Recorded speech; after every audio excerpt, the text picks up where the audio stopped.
Olá, pessoal, tudo bem? Bom dia, boa tarde, dependendo de onde cada pessoa, né, está aqui nos acompanhando. A gente inicia agora mais um Diálogos para Não Passar em Branco, uma série, né, de diálogos que tem sido idealizada, que foi idealizada e que tem sido promovida pela Afroeducação, em parceria com o Instituto Ela, Criações Educativas. Esse é o nosso segundo encontro, né? Nosso segundo encontro virtual aí dos diálogos para não passar em branco. Nós temos hoje a alegria, né, de ter aqui conosco uma pessoa convidada, que é o Alexandre dos Santos. Daqui a pouquinho a gente já vai apresentá-lo, né, com um pouco mais de detalhe. Para quem não me conhece, eu sou a Paola Prandini, sou uma das fundadoras da Afroeducação e propositalmente divido aqui esse diálogo, a mediação, né, desse diálogo com a Ana Helena Passos, do Instituto Ela. Tudo bom, Aninha? Olá, oi Paola, oi Alexandre, tudo bom? Bem, aqui em Recife, exatamente, é boa tarde.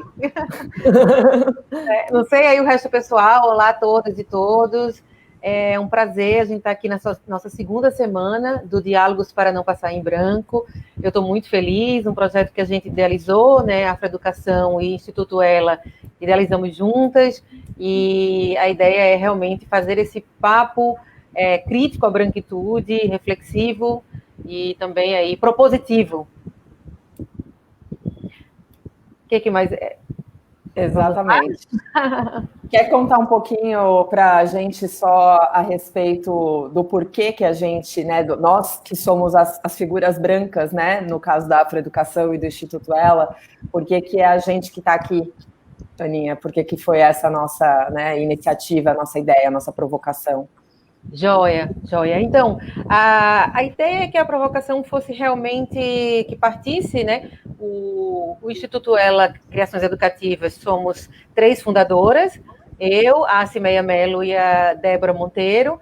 A gente tem um acervo aí de produções e de cursos e de formações e de outros trabalhos, mas, em específico, essa é uma ação conjunta, não só do Instituto Ela com a Afroeducação, mas também Ana Helena e Paola, porque somos estudiosas dos estudos críticos da branquitude, estamos aí na longa história dessa produção de conhecimento, que é uma produção de conhecimento atrelada aos estudos das relações raciais, e que a gente se dedica há uns bons anos a tentar entender aí quem são, né? O que significa a branquitude de diversos aspectos, de diversas formas, né? E quem somos nós, pessoas brancas, antirracistas. Também acaba que nosso estudo também passa pela própria construção da gente, né? Enquanto pessoa política, enquanto pessoa branca. Então, a gente idealizou para ampliar um pouco essa discussão, para trazer essa discussão aqui para essa nova forma, né, de conversa, essa nova forma de produção, que são as mídias sociais, enfim, dentro desse... O projeto é idealizado dentro desse processo de isolamento, né, de pandemia, mas a ideia é que realmente seja uma nova construção de narrativa discursiva crítica à branquitude. Por isso que é a gente que está aí dando as caras e pensando junto de forma propositiva, reflexiva e crítica. Exatamente. E também por isso, não serão todos os nossos encontros em que a gente vai estar, né, com pessoas brancas, mas também, né, a partir dessa lógica, a gente convidou o Alexandre dos Santos para estar aqui conosco nessa nossa segunda live. E eu já tenho o prazer e a felicidade de conhecer o Ale de outros carnavais, né? A gente já fez algumas coisas juntos e vira e mexe a gente está tentando aí bolar novas, né, atividades e ações em parceria. Então, eu já o conheço, mas talvez aqui entre nós, né, quem está nos assistindo não conheça o Ale tão bem. Então, Ale, muito obrigada pela sua presença conosco e conta pra gente, quem é Alexandre dos Santos? Oi, boa tarde para vocês, boa tarde para todos, ou boa noite, né, dependendo de onde vocês estiverem. É um prazer, muito obrigado pelo convite, um prazer dividir com vocês duas esse espaço virtual aqui. E, obrigado por vocês incluírem nessa conversa, que eu acho que é uma conversa muito oportuna e muito importante também, né? Que, digamos assim, até demorou, né, para acontecer, né? Bom, obrigado também à Afroeducação e ao Instituto Ela por essa oportunidade e por essa iniciativa, né, de abrir esse canal de diálogo e de conversa, porque eu acho que é muito importante, né? No momento em que muita gente tem muita certeza de tudo e pouca gente está disposta ao diálogo, a gente tem um lugar aqui onde a gente possa dialogar, é muito importante, né? Bom, eu sou jornalista de profissão e sou mestre em Relações Internacionais pelo IRI, o Instituto de Relações Internacionais da PUC do Rio, e sou professor de África no Instituto de Relações Internacionais. Eu comecei a dar aula de África em 2003, logo depois que eu me formei no mestrado, e durante muito tempo conjugava um pouco essas minhas atividades de jornalista e professor, né, do IRI e professor de África, né? Assim, e por mais que hoje não esteja atuando mais na área do jornalismo, a gente não deixa de ser jornalista nunca, e um vai influenciando o outro e vai meio que contaminando, num bom sentido, o outro, né? O jornalista contamina o professor de África do Instituto de Relações Internacionais, que contamina o jornalista, mas é uma boa contaminação, né? Me sinto representada na sua fala. A gente não deixa de questionar e de discutir nunca, que eu acho que é o papel, assim, primordial do jornalista, né? Que é discutir, olhar o mundo com um olhar crítico e repassar aquilo que está vendo, né? Reportar aquilo que está vendo para quem não está vendo aquilo, né? Para quem não teve a oportunidade de estar no mesmo lugar, enxergando aquilo, né? Então, de certa forma, é o meu trabalho, o meu papel como estudante, né, como uma pessoa que estuda e pesquisa o continente africano há tanto tempo, já tem aí quase 20 anos, né, fazer isso de uma maneira muito amadora, até fazer isso de uma forma mais específica quando eu entrei no meu mestrado, né, entrei no meu mestrado de Relações Internacionais, porque eu tinha muitos questionamentos e muita admiração sobre o continente africano, e muitos questionamentos, inclusive o questionamento da gente não saber nada aqui, né, da gente ter muito pouca informação, e que era, para mim, uma sonegação de informações, né, assim, dentro da academia, no ensino pedagógico, né, dentro das escolas, e poucos artigos críticos dentro da academia que trouxessem o continente africano para a roda, digamos assim, né? Então, eu estudar um pouco do continente africano, assim, eu escolhi a resolução de conflitos e as intervenções humanitárias. Escolhi fazer na época do meu mestrado, né, escolhi fazer a comparação entre as intervenções que o Ocidente patrocinou na Somália, no Ruanda e na Libéria. Uma loucura, né? Porque se eu fosse fazer o mestrado hoje de novo, escolheria um país só, não escolheria 3. Mas isso me fez também ter uma postura muito crítica sobre o olhar do Ocidente e sobre as narrativas, que eram as narrativas predominantemente brancas a respeito do continente africano.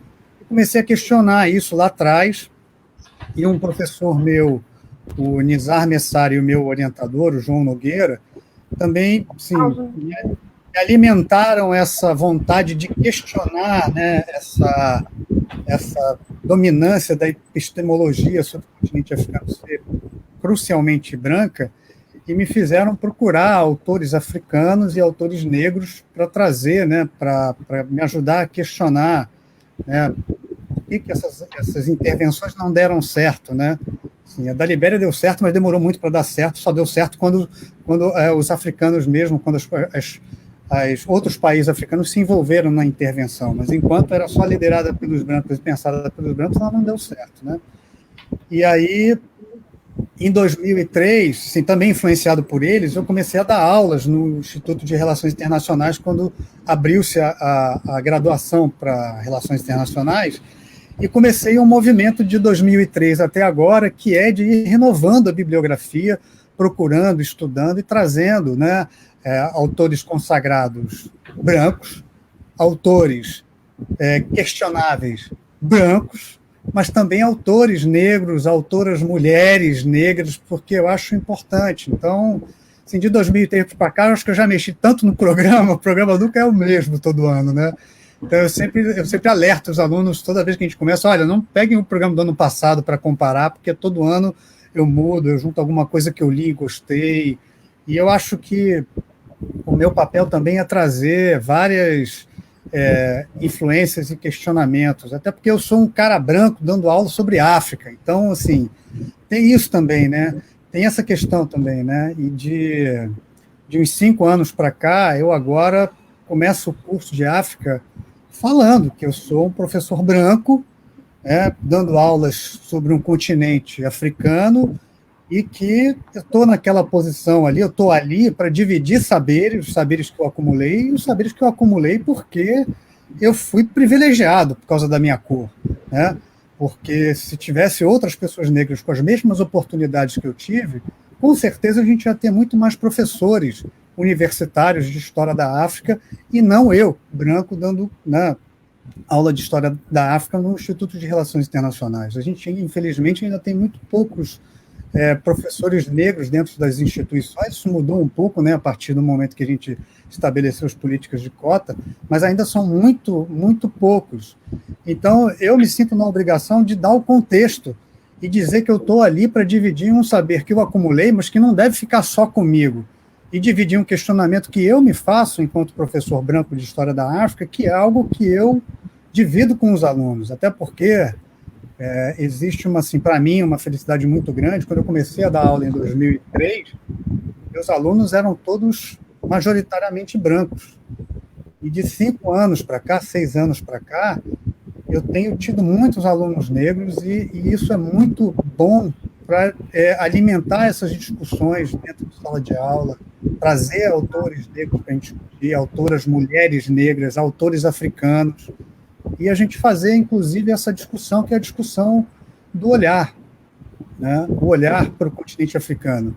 É um olhar sempre muito cheio de estigmas, muito estigmatizado, muito cheio de preconceitos.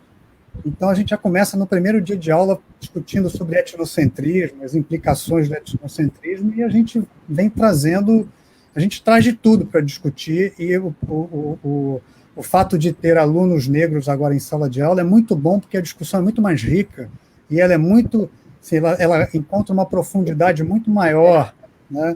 Quando a gente vai discutir um texto de um autor branco, por exemplo, como John Fade, que é um grande, né, africanista, britânico, ou quando a gente usa os textos do Alberto da Costa Silva, que é o nosso maior africanista aqui, né? São homens brancos que escreveram sobre o continente africano, e a gente pega, por exemplo, Joseph, o Ali Kizerbo, e outros autores africanos, como Ali Masrui, e a gente traz textos de História Geral da África, né, que foi um projeto da Unesco maravilhoso, de trazer acadêmicos e pensadores africanos para recontar a história da África através de um pensamento afrocêntrico, digamos assim, né?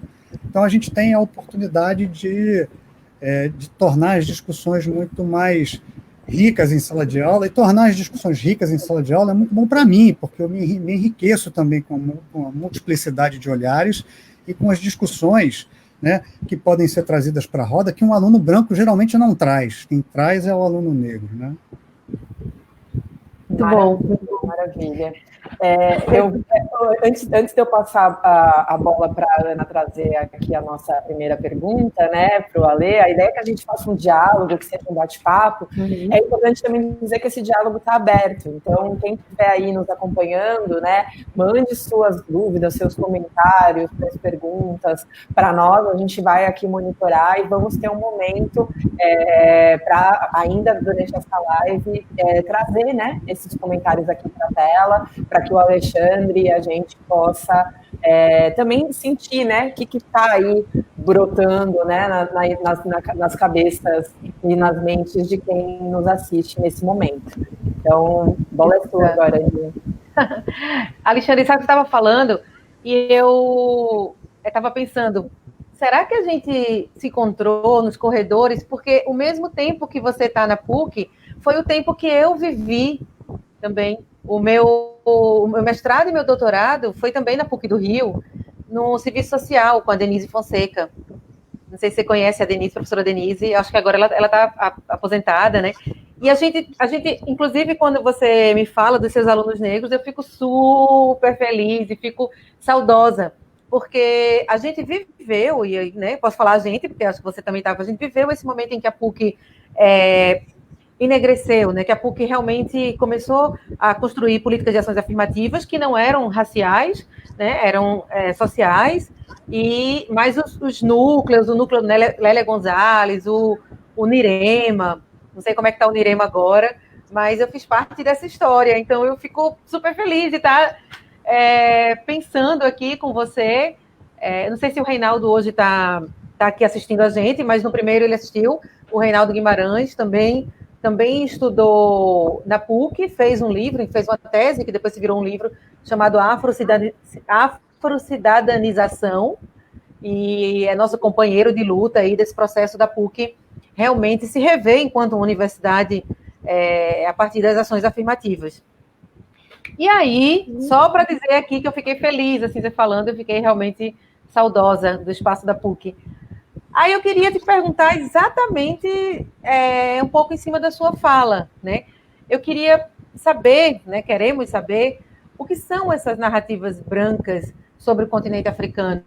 Queria que você trouxesse não só essas questões dos livros, né, da narrativa branca, no sentido dos africanistas brancos, mas da sua experiência durante esse tempo todo, né, quase 20 anos, como é que você vai encontrando aí as narrativas brancas sobre o continente africano? Conta aí pra gente um pouquinho. Assim, quando eu comecei a dar aula em 2003, e que eu fui montar, né, o que seria um curso eu chamo de História da África, mas, na verdade, a gente sabe que a gente gosta de dar uma pomposidade aos títulos, né? Estado, Política e Desenvolvimento na África Subsaariana, é o nome da disciplina, né? O nome de uma das disciplinas, eu dou duas, né? A outra é Integração, Regionalização na África Subsaariana também, né? Mas, na verdade, no fundo, é uma discussão sobre história da África, né? Sim, porque a gente não pode discutir a África hoje sem voltar e discutir a África de ontem e de antes de ontem, né? Porque as implicações, né, daquilo que foi o período colonial, o período da ocupação, né, europeia no continente africano, tem ecos que são importantes até hoje, né? Então, quando eu comecei a dar aula de África, que eu fui montar a bibliografia, eu montei a bibliografia muito a partir daquilo que eu conhecia na época, né? Sim, peguei muito o Alberto da Costa Silva, peguei muitos textos do Fade, do John Fade,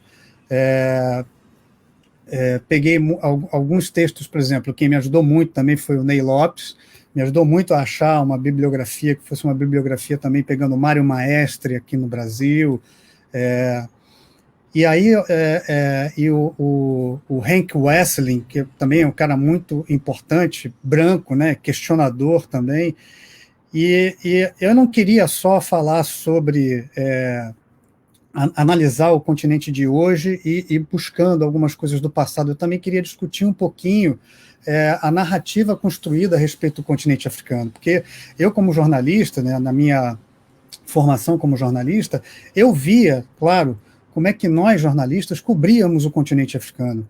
E, às vezes, a gente era induzido ao erro, porque a gente pegava informações que eram informações vindas das agências de notícias internacionais, que já vinham com o texto pronto, a gente ia lá, traduzia e divulgava aquilo, e, na verdade, aquilo estava com um contexto geralmente muito raso sobre o passado daquele conflito, a construção daquele país, a complexidade das relações étnicas dentro daqueles países, né? Então, assim, eu me via numa situação em que eu já vinha estudando a África por conta própria, lendo, procurando textos, etc. e tal, e a gente sempre tem uma maneira muito rasa de cobrir, de maneira jornalisticamente falando, né, o continente africano. Né? A gente dá uma fotinho ali daquele conflito que está acontecendo no momento ali, e a gente se dá por satisfeito por informar que está acontecendo um conflito. E isso faz com que a gente só cubra conflitos, né, quando a gente fala do continente africano. Então, meu papel, eu acho, desde lá de 2003, era também discutir um pouco a construção da imagem do continente africano no inconsciente coletivo ocidental, nosso aqui principalmente. Então eu sempre procurei usar, né, assim, eu não sei em que momento eu fui mais feliz ou menos feliz, né? Acho que o importante é que eu venho tentando fazer isso sempre, né, e venho trocando os textos e usando outros instrumentos que são instrumentos importantes para questionar isso, questionar inclusive a construção da imagem do continente africano, né? Pegando lá Heródoto de Halicarnasso, os primeiros relatos sobre o continente que se mostra um pouco já do preconceito que se tinha, né, com as populações que são negras e que vivem no calor, pegando assim até Hegel, né, algumas falas do Hegel que são absolutamente, assim, totalmente preconceituosas, e mostrando para eles que até a década de 60, né, do século passado, a gente tinha livros sendo lançados na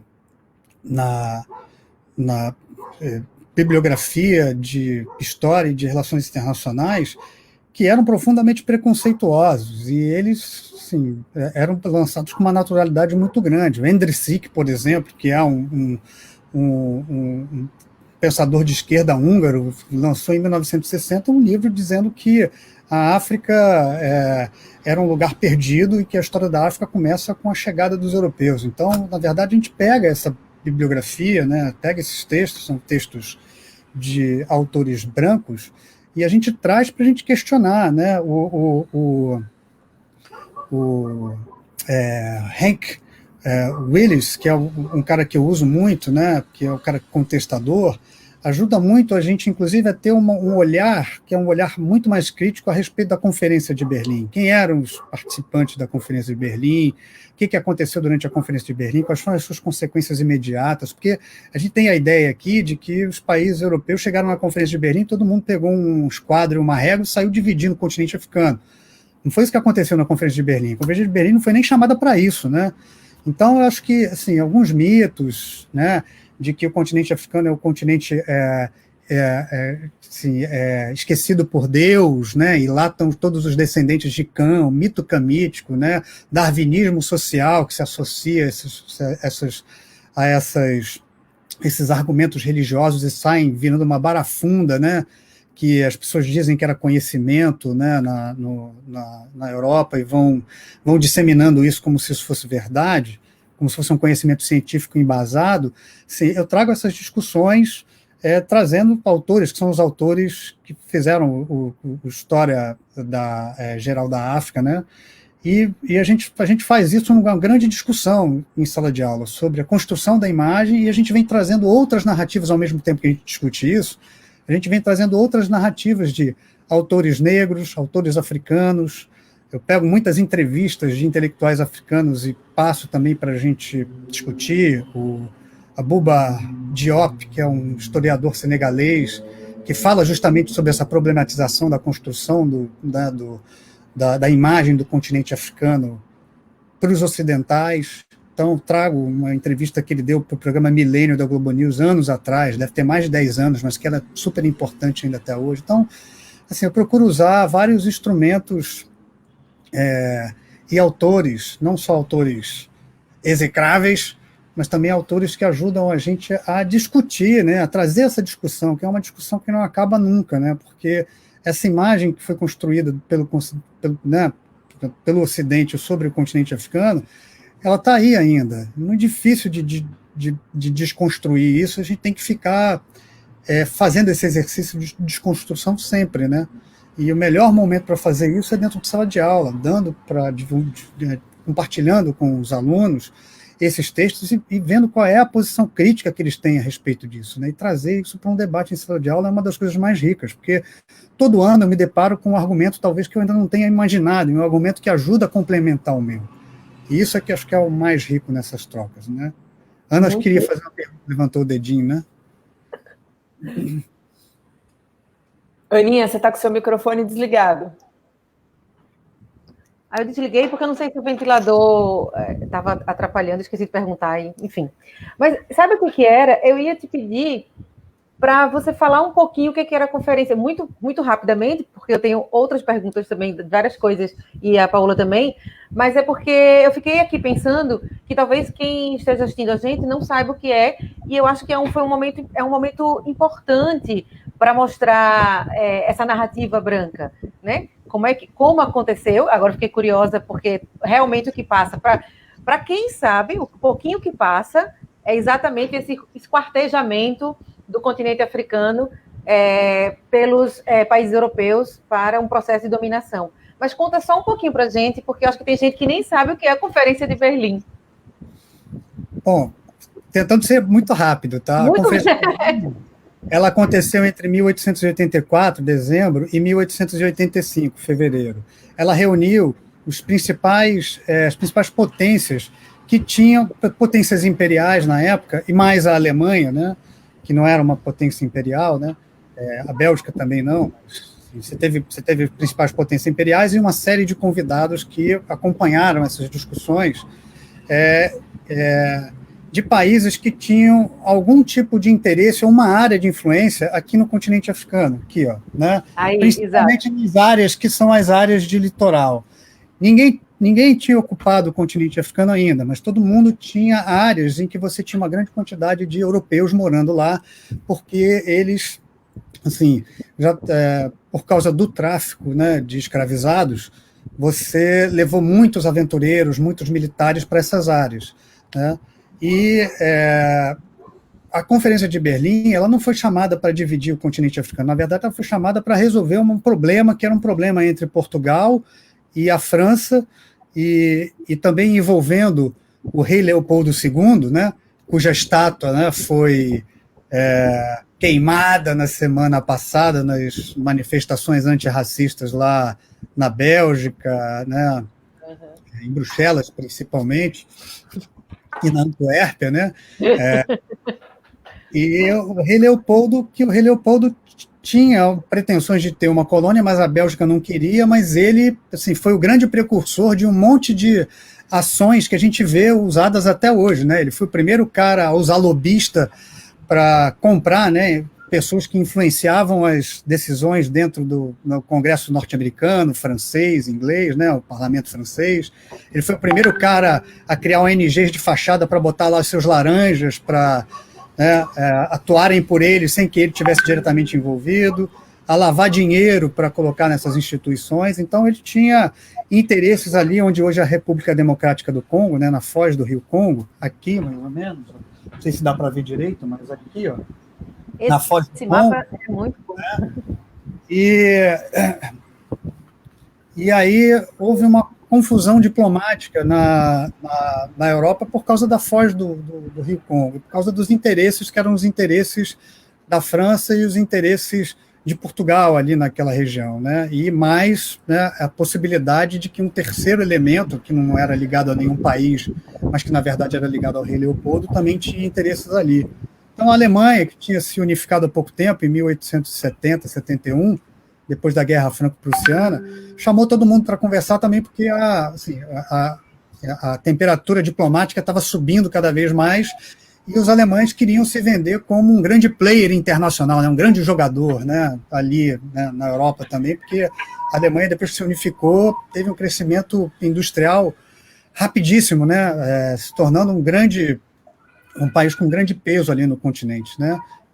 Então ele chamou essas pessoas para conversar, se vendendo como um país neutro, né, e aí falando que vocês precisavam conversar para resolver essa questão, e resolveram essa questão, e no final da conferência, né, lá no 7º item da conferência, nas disposições gerais, eles estabeleceram quais seriam as regras para uma ocupação lá no continente. E, a partir daí, essas regras de ocupação é que abriram caminho para que esses países que estavam no auge, né, da abertura, né, da sua industrialização, e precisavam de matéria-prima e precisavam de mercado consumidor, a partir daí é que todos eles não, mas, né, os principais, Grã-Bretanha, Portugal, um pouquinho a Espanha, Itália, Alemanha e França, mandaram pessoas para começarem a ocupar essas regiões, porque agora as regras estavam delimitadas para que não tivesse mais briga, né, lá. E a partir daí, a partir de 1884 até 1910, a gente tem uma corrida gigantesca a ponto de, às vésperas da Primeira Guerra Mundial, em 1913, o mapa já está todo mais ou menos como está aqui, ó, todo dividido, que não tinha acontecido desde o século XV até o final do século XIX. Em 30 anos, o continente africano vai estar praticamente todo ocupado, como a gente vê aqui. Inclusive, né, Ale, um destaque para esse mapa, né? Eu estou apaixonada. Eu também quero esse mapa.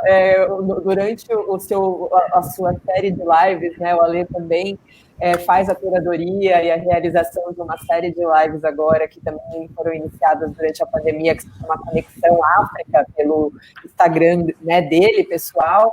E aí foi ali que esse mapa se tornou um grande acontecimento, né, das lives. Acho que vale a pena você dizer aqui rapidamente como que foi como que esse mapa se tornou parte da sua vida, né?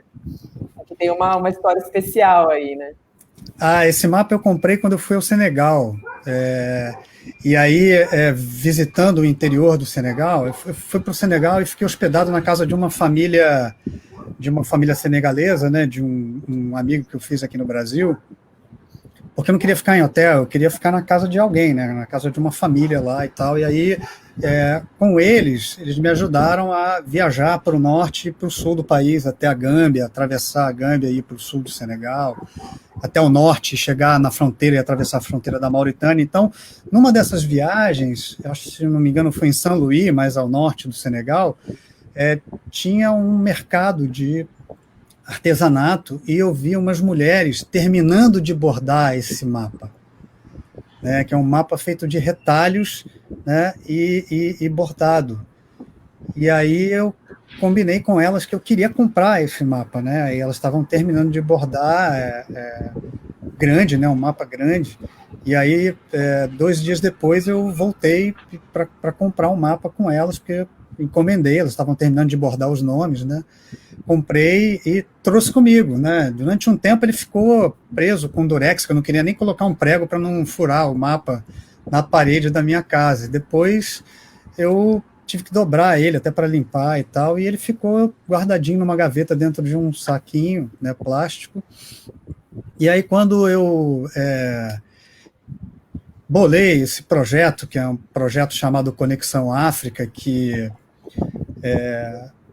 o objetivo é entrevistar brasileiros ou cidadãos dos países africanos, né, de um dos 54 países africanos, para eles contarem como é que está a situação lá por causa da Covid, né, as determinações dos governos, e falarem um pouquinho, né, e desmistificarem um pouco o que é viver nesses países, né, porque a gente tem tão pouca informação do continente africano, e o que a gente tem aqui é sempre meio enviesado, né, sempre uma tônica meio de conflito, sempre é uma coisa ruim, né, uma coisa negativa, né. Então, aí, conversando com a minha mulher, com a Bianca Ramoneda, que é a minha mulher, ela lembrou do mapa e falou, por que você não coloca ali atrás, né? A gente não estica o mapa ali atrás e fica um fundo bacana para, já que você vai falar de África, vai conversar com pessoas que estão lá no continente africano, por que não pôr esse mapa aí? A gente resgata esse mapa do ostracismo, e aí está ele aqui. E resolvi deixar ele aqui para a gente conversar, porque eu também morro de paixão desse mapa. Apesar de, né, quando eu comprei esse mapa lá no Senegal, o Sudão era um só, né? Agora o Sudão são 2. Né? Então, mas eu não tenho coragem de mexer nesse mapa, não, porque vou deixar ele como está. Não. Boa, muito bom. Bom, já emendando, então, nossa conversa aqui, a gente já recebeu comentários e tem duas perguntas, na verdade, que já foram enviadas para nós, que casam muito com o que você já tem trazido para nós aí, das suas reflexões, Adê. Eu quero começar pela primeira delas, eu vou trazer ela aqui agora para a gente na tela, que foi uma pergunta feita pela Mariana Serra, e a Mariana, ela diz lá, né, fico intrigada com a unificação de visão do continente africano, independentemente da quantidade de países que ali estão. Podem comentar um pouco, né? Então, acho que quando como você já estava falando da Conferência de Berlim, né, do quanto não foi pegar um esquadro e sair dividindo, né, o continente, acho que você já até trouxe bastante essa perspectiva, mas eu gostaria de que você comentasse com a gente qual que é a sua posição, né, qual que é a sua percepção individual em relação a esse discurso que tenta, ainda hoje, nos dizer que a África é um país, né? E quanta gente não acha realmente ainda que a África é um país e não é necessariamente um continente de 54 países, né? Inclusive, eu falo daqui de Moçambique nesse momento e lembro que para muitas pessoas, quando eu disse que ia vir para cá para poder fazer parte da minha pesquisa do doutorado na África do Sul, muitas pessoas diziam, então você vai para a África, né? Para a África como se fosse, então você vai para esse lugar aí, esse né, emaranhado esse aglomerado, melhor dizendo, a verdade, esse aglomerado, né, de países ou sei lá o quê, de culturas, de pessoas, que se chama África. Então, conta pra gente também como que é essa sua percepção em relação a esse tipo de discurso. Eu acho que, assim, é algo que eu bato na tecla sempre, assim, eu sempre bato nessa tecla quando a gente começa um período letivo na universidade, sempre converso com pessoas conhecidas, pessoas amigas, né, porque a gente tem uma tendência à generalização, isso é uma coisa do ser humano, né, e por causa dessa pouca informação que a gente tem a respeito do continente africano, a gente costuma falar da África, a África, né, a África. A gente não é generalista, assim, quando a gente fala da Europa, ou quando a gente fala das Américas, ou quando a gente fala da Ásia, né, a gente, em momentos específicos, a gente às vezes fala da Europa. Quando alguém vai viajar para mais de um país, fala assim, eu vou fazer um passeio lá na Europa. Mas a gente não é tão generalista assim quando a gente fala, né, de outros continentes quanto a gente é com o continente africano, né? A gente inventa uma entidade que é o africano. O africano, eu particularmente não sei o que é o africano, né? Não faço a menor ideia do que é o africano. E eu me lembro muito de uma palestra que eu uso também como instrumento de debates todo semestre. Já tem 10 anos que eu uso, outro dia eu estava lembrando disso, que é aquela palestra da Chimamanda Ngozi Adichie no TED, que é aquela escritora nigeriana, falando sobre o perigo da história única, né? E é um vídeo que não morre, né? Esse vídeo não morre, né? Esse não morre, é imortal. E é curioso porque eu vi essa palestra dela tem 11 anos, mais ou menos. E comecei a usar, assim, a partir do momento que eu tive contato, eu comecei a usar. E uso até hoje. E o que eu acho curioso é que hoje muita gente já viu o vídeo, é o que eu acho ótimo, né? Assim, na época que eu comecei a usar, ninguém sequer sabia quem era a Chimamanda, né? Hoje ela é muito conhecida por causa dos livros dela aqui no Brasil, que eu acho que é sensacional. Acho ótimo. E muita gente, às vezes, já viu o vídeo, e aí você não, tudo bem, você já viu, mas a gente vai ver junto, porque o legal é a gente ver junto, discutir junto. Né? E ela diz uma coisa que é muito curiosa, que ela só foi se descobrir africana quando ela foi morar nos Estados Unidos, e às vezes, quando a gente, alguma pessoa comentava algo que acontecia na Namíbia, olhavam para ela, né? Apesar da Namíbia ser mais para cá para o sul, e a Nigéria ser aqui em cima, na África Ocidental. Então, ela falou assim, mas eu não faço a menor ideia do que acontece lá na Nigéria, né? Assim, guardadas as devidas proporções, é a mesma coisa que alguém olhar para mim, se eu for estudar nos Estados Unidos, e alguém falar alguma coisa que acontece no México, todo mundo olhar para mim porque eu sou latino, né? Sim, eu não faço a menor ideia do que está acontecendo no México. Quer dizer, até sei, né? Porque a gente se informa, a gente lê e tal, mas, assim, não posso comentar algo que acontece no México, né? Agora, a gente tem essa tendência a generalizar e isso encontra um eco, às vezes, na imprensa, né? Sim, porque a gente fala de uma maneira muito pouco cuidadosa sobre o africano, né? Sim, o africano, ele é um povo muito solidário. O africano, olha só a quantidade de erros epistemológicos, erros ontológicos, né, dentro dessa frase. O africano é um povo. O africano não é um povo. O africano não existe como uma figura assim. São 54 países no continente africano. E dentro deles, às vezes, no caso da Nigéria, que você tem 200 etnias lá dentro, diferentes, né? Você tem lugares onde você só tem uma etnia, por exemplo, na Somália, que você tem Somali. Tem lugares que você tem 3 etnias, por exemplo, no Burundi e no Ruanda. Você tem os Hutus, os Tutsis e os Tuas, ou Tuais. E tem lugares onde você tem um monte, assim, né? Mais de 200 etnias. Então, assim, você fala o africano, olha só a loucura que você está cometendo, né? Mas a gente até por desconhecimento, a gente usa de uma maneira bem generalista. Então, assim, um dos cuidados que a gente precisa tomar é saber que existe uma riqueza enorme dentro do continente africano. Isso se a gente for falar do continente africano, que é gigantesco, né? Se a gente for pegar um país só, existe uma riqueza enorme. E eu uso, às vezes, como grau comparativo, o Brasil. Não há nada mais diferente de um gaúcho e um potiguar, por exemplo, um soteropolitano, né? Não há nada mais diferente de um carioca e alguém lá do Pantanal. Então, nós aqui no Brasil temos diferenças dentro de um país que é continental enormes, até dos sotaques, né? Sim, às vezes eu tenho dificuldade enorme de entender o que um pantaneiro está falando, porque é português, né?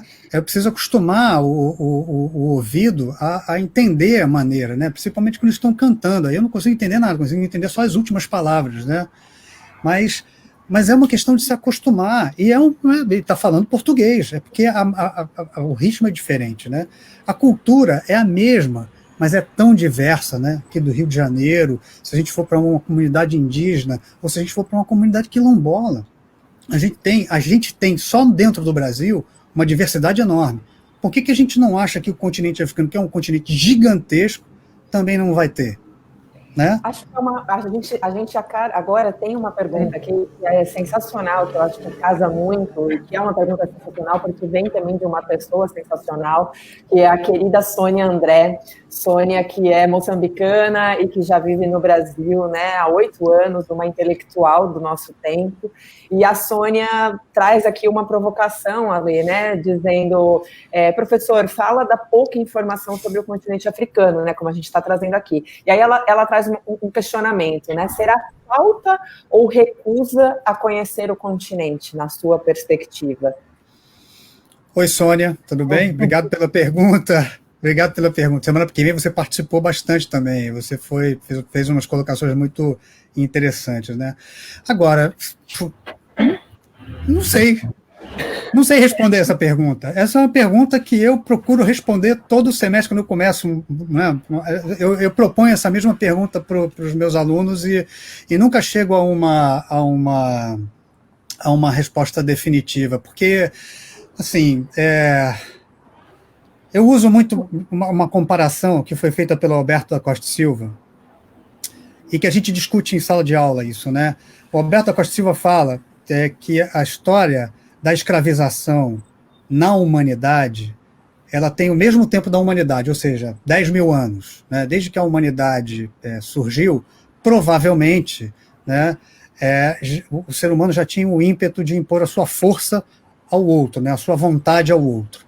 E ele diz o seguinte, que existe uma discussão que ninguém conseguiu chegar a uma conclusão ainda, que é, o ser humano aprendeu a escravizar o seu semelhante porque ele aprendeu a domesticar os animais, ou ele aprendeu a domesticar os animais pela experiência que ele teve escravizando o seu semelhante. É um dilema de Tostines, né? Eu não sei responder. E a mesma coisa assim, eu não sei te responder... Só explicando o dilema de Tostines, para quem não é do Brasil, porque nós temos muitos moçambicanos aqui nos acompanhando. Desculpa. E tem gente que talvez tenha menos de 30 anos e não vai entender. O dilema de Tostines era uma propaganda que passava na televisão aqui no Brasil de um biscoito da Tostines. E o mote deles era: Tostines vende mais porque está sempre fresquinho ou está sempre fresquinho porque vende mais? Então, assim, virou um jargão nosso aqui, né, o dilema de Tostines. E, assim, sem querer fazer piada com uma coisa que é uma coisa muito séria, eu não sei se a gente não tem interesse, né, sobre o continente africano porque faltam informações da imprensa, dos canais oficiais de educação, né, que nos municie de informações para que o interesse seja despertado, ou ao contrário, né? Eu tendo a acreditar que a gente não tem um interesse geral a respeito do continente africano porque esse interesse não foi despertado em nós.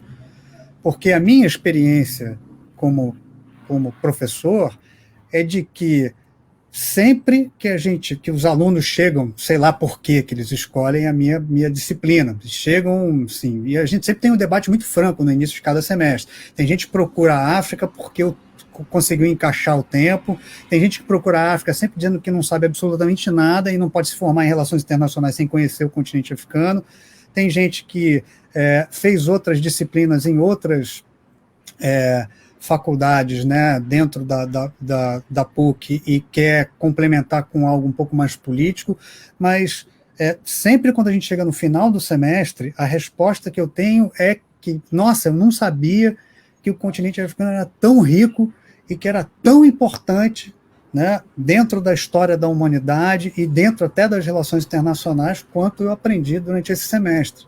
E o que eu faço é um grãozinho de areia. Estou com os alunos durante um período, né, um semestre, que não são nem 6 meses, né? São 4 meses, né, que a gente fica juntos, né? E com 2 aulas por semana, assim, a gente não consegue aprofundar demais nenhum assunto, né? Que o mais importante é fazer um sobrevoo e abrir caminhos. Quanto mais abrir caminhos, que eu acho que é o meu papel, melhor. Porque, assim, tenho a felicidade de ter muitos ex-alunos que se envolveram em trabalhos, né, com instituições que fazem trabalho no continente africano, que aproveitaram para fazer trabalhos voluntários no continente africano. Isso é uma outra coisa que a gente discute muito, assim. Vai fazer um trabalho voluntário, mas vai para fomentar a diferença lá. Não vai lá para tirar foto, para postar nas redes sociais e depois voltar e achar que já fez alguma coisa, porque não é assim, né? Então, a gente já sempre discute essas questões em sala de aula. Então, assim, espero ter ajudado na resposta e não ter confundido ainda mais. Não, só queria pensar junto, na realidade não é nem uma pergunta, mas é uma reflexão junto, né, com a Lê, de que a gente está falando aí de 10 mil anos, mas a gente está trazendo um pouquinho mais para os séculos mais próximos, como o século 17 e 18, acredito que para trazer mais um elemento a essa não resposta é a questão da política racial, né, que vai agravando esse distanciamento da gente, enquanto humanidade, sobre o continente africano, que é nesse momento que você cria essa ideia do africano, dentro desse o africano está a política racial ocidental, né, de unificar no sentido de dominação, assim, né, desse propósito de dominação. Claro que isso é de antes, a gente pode marcar isso em diversos tempos históricos, mas eu acredito que quando a gente, trazendo para um lado da crítica à política racial, que é a crítica às narrativas brancas, isso agrava esse afastamento, né, da gente com relação ao continente africano e essa pouca informação, né, essa naturalização da pouca informação sobre um continente tão diverso. Só para colocar mais um ponto aí no caldo dessa reflexão que é longa e não tem resposta. Mas a gente está com um tempo curto. Pois é, a gente vai... Deixa eu só fazer um comentário, coisa rápida, né, que eu acho que tem um pensador norte-americano, que é o Charles Mills, que ele fala muito sobre essa questão aí, que é o racismo epistemológico, né? Uma assimetria epistêmica que ele fala, né? Ele tem um livro de 97 chama The Racial Contract, que é o contrato racial, né? E que ele fala sobre essa ideia de desvantagem cognitiva que a gente constrói, a gente, branquitude, constrói em grupos que não têm acesso à educação da maneira que nós, do privilégio branco, temos, né? Então ele fala muito sobre machismo, racismo, o patriarcado e a supremacia branca, né? Que elas não têm sido a exceção, mas elas têm sido a norma. E a gente está num momento que é um momento ótimo para questionar absolutamente tudo, inclusive resgatando Charles Mills, que eu acho que é um cara muito importante. Sem dúvida. Já começamos as dicas aí, fiquei animada. Sim, já temos dicas. A gente, acho que antes da gente passar, né, para o nosso momento de dicas, porque todo o quadro, né, toda live que a gente tiver aqui, a gente sempre vai ter esse momento, né, de trazer as nossas dicas do dia. Antes de passar para isso, eu gostaria de super agradecer aos comentários que estão chegando. A gente tem tido muito comentário aqui, perguntas e questões que a gente já está, inclusive, respondendo, né, durante a nossa conversa. Mas tem uma pergunta que foi feita e que eu sinto que nós ainda não conseguimos responder, e eu quero, então, colocá-la aqui na tela, que é do Francisco José Nunes, um querido parceiro, né, que foi inclusive meu professor na época da faculdade de jornalismo, foi meu professor de filosofia e que se tornou um grande amigo.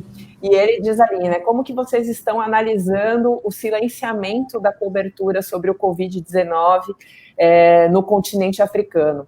E só para já iniciar a essa resposta, eu acho que, sem dúvida alguma, há um silenciamento, né? Não é à toa que o Ale, inclusive, traz, né, essa iniciativa do Conexão África, exatamente para que as pessoas pudessem, né, as pessoas que estão no continente, nos diferentes países do continente, pudessem falar sobre isso, sobre o que estão vivendo, sobre como que está sendo esse enfrentamento à pandemia por aqui. Mas eu acho que tem um outro ponto que também liga com esses aspectos que a gente estava aqui já traçando, que é o quanto que esse silenciamento tem a ver com o tema, né, inclusive da nossa conversa, que são essas narrativas brancas sobre uma África negra, né? Então, o quanto que as narrativas brancas, elas têm, a partir de um posicionamento de valorização, né, de supervalorização das suas branquitudes, dos seus privilégios raciais, o quanto que essas narrativas, elas não só silenciam, né, o que é a notícia, o que é o fato que está ocorrendo no mundo todo e também no continente africano, mas ela não só silencia, ou muitas vezes, quando vai trazer o continente africano em voga, seja na mídia, onde for, vai trazer de forma ou incorreta, ou a partir de uma estereotipia negativa, né? E aí, quando vai se falar, quando vai se pautar o continente africano, vai se pautar a partir daquilo que tem de ruim. O que, felizmente, agora, durante a pandemia do Covid-19, não sei se vocês concordam comigo, mas a gente tem, na verdade, aqui no continente, uma grande... tem tido uma surpresa muito boa em relação aos números, né, de pessoas infectadas, o quanto que as políticas aqui foram feitas para a prevenção de maneira muito mais rápida e responsável do que em várias outras partes do mundo, não é, Ale? Como Brasil. Eu concordo com você. Concordo com você. A gente não tem, aqui no Brasil, a gente não tem interesse sobre o continente africano. Interesse institucional sobre o continente africano. Não tem. Então, isso se reflete muito, obviamente, claro, na cobertura que a imprensa faz. Sim, a imprensa é eurocentrada, Estados Unidos cêntricas também. Então, assim, é onde estão os interesses comerciais, onde está o mundo dito desenvolvido, né, o primeiro mundo, né, as grandes economias mundiais. Então, sim, é só você ver a quantidade de correspondentes brancos que nós temos na Europa e nos Estados Unidos, e a quantidade de correspondentes negros que a gente tem no continente africano. A gente tem um correspondente no continente africano, né, que serve à Globo, Globo News, ao Jornal Globo, que é o Vinícius Assis, que está morando em Joanesburgo. E mesmo ele, é muito difícil você ver ele entrando com informações do continente africano, apesar de o continente africano ter uma riqueza de informações e de exemplos a dar, e exemplos a não dar, assim como o Brasil também. Acho que o Brasil tem mais exemplos a não dar do que a dar. Então, assim, a gente não mostra porque não tem interesse, não há interesse. E interesse se forma com pessoas que conhecem o continente africano aqui dentro, pessoas que acham que o continente africano é importante. Você vê, na Europa, se dá o noticiário do continente africano porque eles têm um interesse, porque eles já ocuparam e existe uma comunidade, né, de pessoas desses países lá, né? Nos Estados Unidos existem programas semanais a respeito do continente africano, porque é uma exigência das diásporas, né, que foram para os Estados Unidos, e da comunidade negra norte-americana também, né? Aqui a gente não tem, não há um interesse, mas não há um interesse, assim, existe um interesse legítimo, mas o interesse não é alimentado e ele não se torna um elemento, né, de requisição de mais informações, porque a gente ainda está meio claudicando aí na implementação da Lei 10.639, né? Assim, ela não foi aplicada da maneira como a gente imaginou lá em 2003, né? Assim, a gente vai ter 17 anos, né, da lei, e a gente tem lugares ainda que ainda não implementam a lei do jeito que deveriam implementar, ainda não sequer qualificaram, né, sequer treinaram seus professores para isso, né?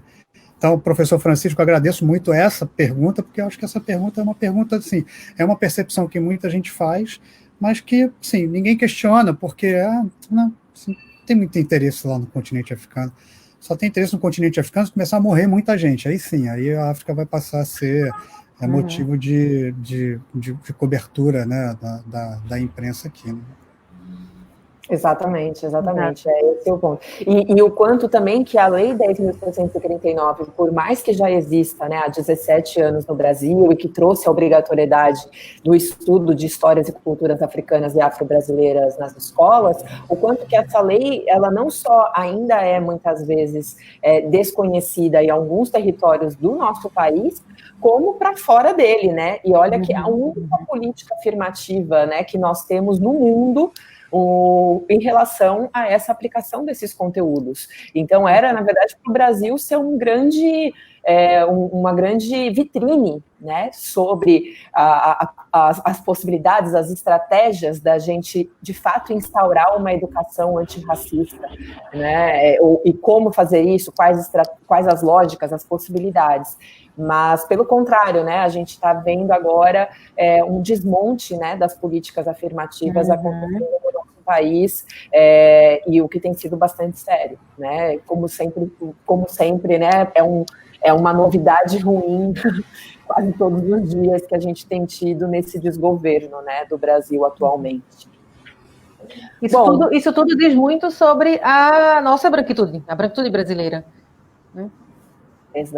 Exatamente. E a branquitude que quer ser europeia, né? Sim, a branquitude que quer ser europeia, que sempre remete nas histórias familiares aos antepassados europeus, né? Portugueses ou espanhóis, né? É sempre assim, né? Sim, as nossas histórias familiares são assim, né?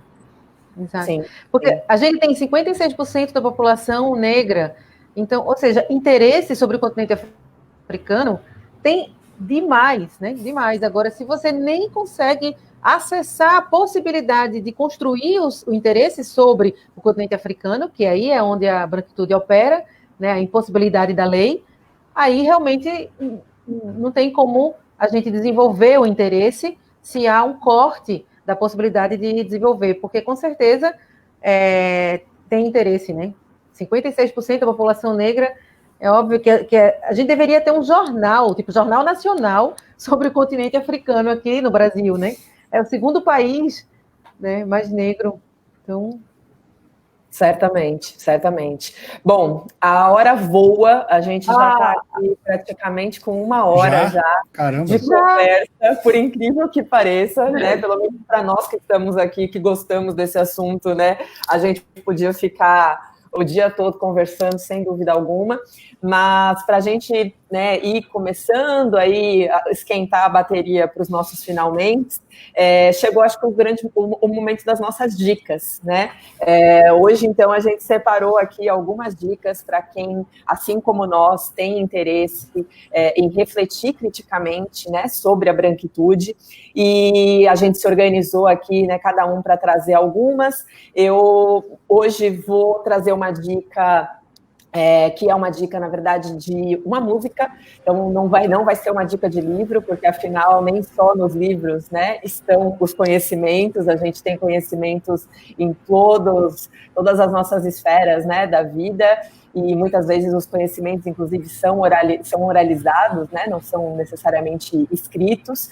E a dica, então, de hoje é a música que eu trago, é a música Ismália, que está no álbum Amarelo, do Emicida. O Emicida, que é um rapper brasileiro, que, inclusive, nasceu na mesma região que eu, em São Paulo, né, que é da Zona Norte de São Paulo, e essa música não é a única que ele vai trazer, né, enquanto compositor também, não só intérprete, uma crítica à branquitude no Brasil, mas tem outras do álbum em que essas questões, né, tanto em que o tema, né, a temática racial como um todo, ela é bastante presente, e a crítica à branquitude também, né? Então, mas eu particularmente gosto muito de Ismália, acho que ela traz essas possibilidades da gente refletir sobre branquitude de uma maneira mais direta.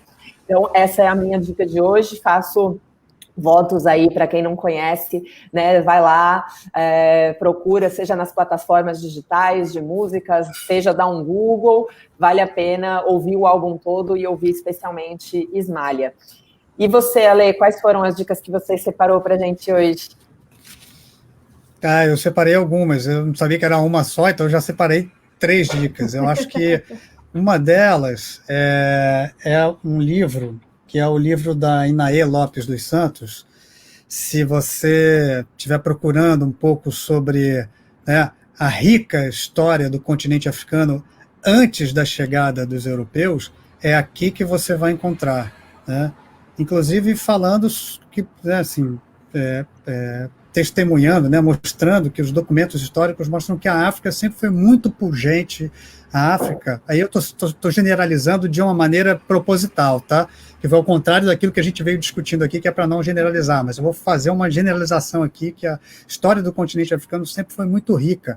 A África nunca teve apartada da história da humanidade, ela sempre teve em contato com todos os ciclos importantes, que são os ciclos importantes da história da humanidade, né? Sem falar que, sim, a gente tem o Egito, né, a civilização egípcia, que floresceu como a primeira grande civilização organizada do planeta no século 32 a.C. A gente está no século 21, imagina o século 32 a.C. Então, esse livro da Inaê é um livro legal, assim, assim, ela tem uma linguagem acessível e é muito rápido. Você lê assim de uma maneira assim, quase como se você estivesse lendo um romance, né? Mas tem um bocado de informações ali que vão assim, te mostrar uma África surpreendente, né? Te dá um primeiro caminho para você conhecer uma África surpreendente, se é que você já não conhece, né? Os outros... Pode falar das suas outras 2 dicas. Agora quero saber. As outras 2 dicas, a primeira delas é assim, se você realmente quer entender, né, assim, essa questão, que é a questão da invisibilidade da condição, né, dos negros aqui no Brasil, dos líderes, né, abolicionistas brasileiros, e onde é que a gente está metido hoje, né? Quando é que começou esse buraco no qual todos nós estamos metidos, né? Que é, assim, você suprimir, né, a importância da história do continente africano e você alçar a Europa como grande centro, né, para trazer imigrantes e para ser, né, um grande normatizador, né, do nosso ensino. Uma das dicas é A Última Abolição, que é um documentário da Alice Gomes, e que você encontra na net, né, no NetNow. E ele fala muito sobre, na verdade, o que é, a partir da perspectiva do olhar da negritude e não da branquitude, né, o que foram os movimentos abolicionistas liderados por José do Patrocínio, pelo Luiz Gama, que é um herói, assim, um dos grandes heróis que a gente tem aqui na nossa história, né, André Rebouças, o Dragão do Mar, né, e vários outros, né, assim, mostrando, né, não só homens, né, mulheres como Dandara, né, bom, então esse documentário da Alice Gomes fala sobre esse outro olhar a respeito da abolição e dos momentos pós-abolição, né? Sim, é um olhar diferente da narrativa, que é a narrativa que a branquitude nos conta essa história. Então é muito legal assim, a gente entender, a gente trazer uma outra narrativa para que ela fique muito mais complexa e para que a gente entenda realmente os meandros e a profundidade que foram essas discussões e a situação da população negra aqui no Brasil logo depois da abolição da escravidão aqui. E a outra dica é um documentário do Joelzito Araújo, que é A Negação do Brasil, e que fala, né, da recente construção da imagem, né, do negro nas telenovelas brasileiras, né, sempre numa posição, né, servil, isso quando, né, o protagonista é negro, mas na verdade é um branco pintado de negro. Então eu acho que assim, para a gente entender, né, assim, um pouco mais da complexidade e de quão esse assunto é um assunto sério e que precisa ser tratado por todos nós hoje, e é preciso trazer outras narrativas, né, para o entendimento da nossa situação social, política, econômica aqui no Brasil. Esses dois documentários são documentários que são complementares, e eu diria importantíssimos. Maravilha. Então chegou a sua vez, Aninha. Qual que é a sua dica de hoje que você separou para a gente? Antes de dar a minha dica, eu queria escutar um pouco do Alê sobre um curso, porque com tantas dicas boas e também instigou agora a querer saber mais sobre o continente africano, e parece que tem um curso aí, queria saber um pouquinho sobre isso. Bom, eu no dia 4 de julho, também por causa dessas lives que eu estou fazendo no Instagram, né, no meu perfil, que é @alsantos72, que é o Conexão África, conversando com pessoas que estão lá no continente africano. Por causa disso, resolvi montar um curso em parceria com a Nana Moraes e a Bruna Prado, que é a fotógrafa, e a Nana Moraes também fotógrafa, dona do Retrato Espaço Cultural, um curso online. E ele vai ter vários módulos, mas na verdade a gente vai fazer um teste para ver se dá certo e como é que funciona isso, esse curso online, né? Então esse curso se chama África em Nós, né? E é África antes dos europeus. Esse módulo, que é o primeiro, a gente vai ver quais são todas as experiências ricas de reinos e impérios que aconteceram, né, que floresceram no continente africano antes da chegada dos europeus, porque existe aí uma questão epistemológica que o corte, né, em que a África aparece para nós a partir, principalmente para nós aqui no Brasil, né, a África aparece nos nossos livros didáticos a partir do momento em que os escravizados chegam aqui. Então, para nós, a história da África começa aí. Começa com gente escravizada chegando daquele continente onde só tem escravizado, ou pessoas potencialmente escravizáveis, né? Então, o objetivo do curso é mostrar que antes dessa experiência, a África era riquíssima, e a África exportou conhecimento para a Europa através, né, de trocas ali no Mediterrâneo, exportou conhecimento para a Península Arábica através das trocas ali no Mar Vermelho, e que a África sempre teve um papel preponderante, um papel importante nesses entroncamentos que a história da humanidade teve, juntando vários dos continentes conhecidos até então. As Américas estão meio, né, isoladas nesse momento. Então, o curso é justamente para isso, é para desmistificar essa ideia, né, esse meio que um senso comum, né, que está no nosso inconsciente coletivo, de que a história do continente africano começa com a chegada dos europeus. Muito pelo contrário, ela é muito antiga, ela é muito rica, né? Perfeito, perfeito, perfeito. Daqui a pouco a gente vai falar um pouquinho mais do curso, mas antes eu vou dar minha dica. Pensando aí, então, para conhecer a África, eu queria trazer um escritor nigeriano que eu gosto muito, que para mim foi muito marcante, foi fundamental para entender a África por um homem africano, não o africano, né? Essa imagem, mas esse que eu tenho é lindo, é uma edição do clube de leitura chamado TAG, mas a gente consegue esse livro também na Amazon, na Livraria Cultura, só que a Companhia das Letras fez essa edição, queria mostrar porque ela é muito linda, chama Chinua Achebe, é um escritor nigeriano, inclusive a Chimamanda Adichie fala muito que, na realidade, ela foi muito influenciada, né, a literatura da Chimamanda Adichie é muito influenciada pelo Chinua Achebe, e é maravilhoso. Aqui tem, no caderninho que vem junto com a edição que eu tenho, tem o Soyinka, então eu não vou falar sobre o Chinua Achebe, eu vou deixar o Wole Soyinka falando, né? E ele fala assim, o primeiro romance em inglês que fala a partir do interior do personagem africano, ao invés de retratar o africano como exótico, como o homem branco o enxergaria. Então, para entender um pouquinho a África também, Chinua Achebe ajuda a gente assim, para entender um pouco esse ponto de partida, né? O continente, né? Isso que a gente, para não cair, né, de novo na unicidade, mas esse pedacinho, África, chamado Nigéria, Chinua Achebe nos ajuda a pensar. Né, Paola?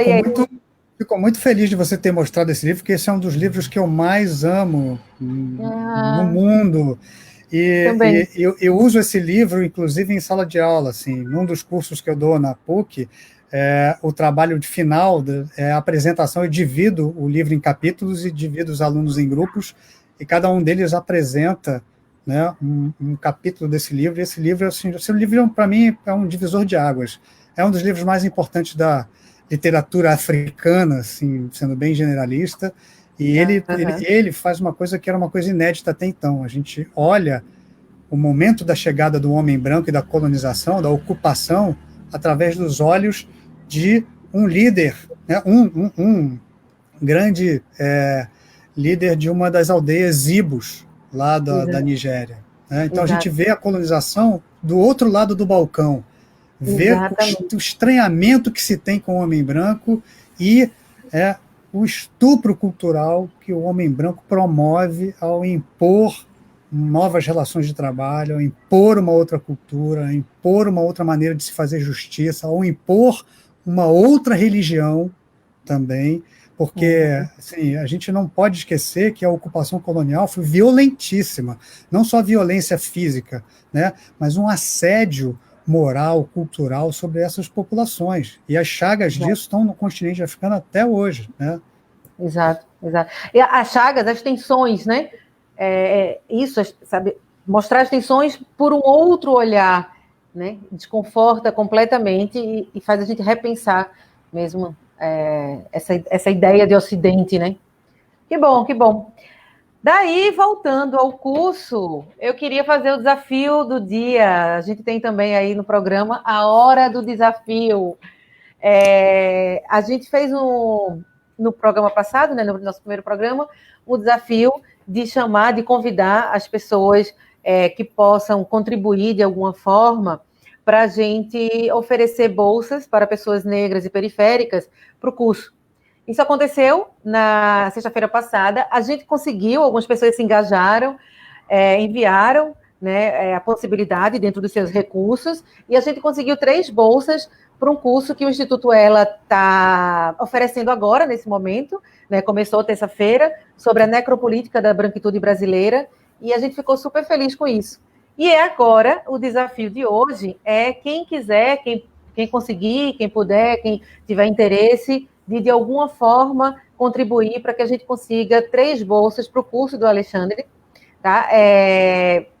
Agora, esse curso de África em Nós, dia 4 de julho, um sábado, a gente quer tentar, olha aí, sábado, 15 horas, né? A gente quer tentar bolsas para pessoas negras e periféricas. Então, pessoal que está assistindo, quem desejar contribuir de alguma forma, a gente faz essa mediação, tá? A gente conversa com a Lê aí para ver como é que a gente consegue repassar esse valor. Fiquem à vontade, envie suas doações, que vai ser super interessante. Eu já me animei aqui para fazer o curso, vou conversar. Seja bem-vinda. Vou conversar no privado aí, mas fiquei muito feliz e espero aí que a gente tenha no nosso desafio aí, que as pessoas se envolvam. Se alguém quiser saber um pouco mais sobre o curso e sobre os outros módulos, aí depende, né, desse primeiro módulo, como é que a gente vai realizar essa experiência, é só entrar no site do Espaço, retratoespaçocultural.com.br. Ok. Joia, legal.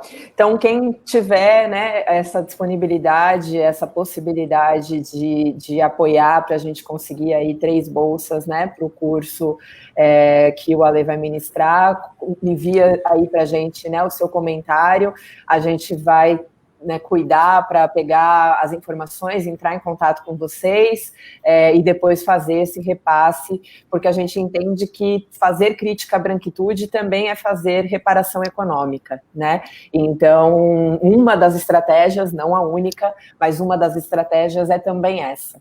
Então, fica aí, né, o desafio. Fica aí o desafio. Antes da gente encerrar, a gente já está aqui, né, caminhando para os finalmente. Quero agradecer, né, a gente teve bastante participação. Vou trazer aqui para a tela alguns, né, dos comentários, das questões que foram sendo colocadas para a gente, né. Então, muito obrigada por quem esteve aqui conosco, né. O pessoal gostou bastante. A gente teve bastante gente, inclusive, daqui, né, também de Moçambique, que esteve conosco. Professora Vera Benedito também esteve aqui nos acompanhando, né. Muito obrigado a todos pelos comentários e pela presença aí, eu fico muito feliz. Obrigada.